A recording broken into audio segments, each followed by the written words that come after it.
Hello and welcome to a new video. In this video I will show you how you can increase your Snapscore. First to the question, what is Snapscore? You can find the Snapscore on your Snapchat profile under your avatar aka Bitmoji. Your Snapscore is a number that serves a kind of achievement for how well you use Snapchat. Simply put, the more you use Snapchat, the more points you earn. The Snapscore is there to encourage to snap. It serves as a small competition between Snapchat users. It is unclear exactly how the Snapscore is calculated, but there are various ways to increase it. Sending and receiving snaps gives different amounts of points depending on the snap. Use different Snapchat filters to do this. Snap daily with your friends to collect as many snap streaks, flames as possible.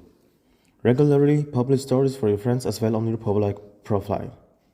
Generate followers on Snapchat by posting public stories and upload to Snapchat Spotlight. This will also increase your Snapscore. I hope this video has helped you and I wish you lots of fun on Snapchat. Thanks for listening and see you in the next video.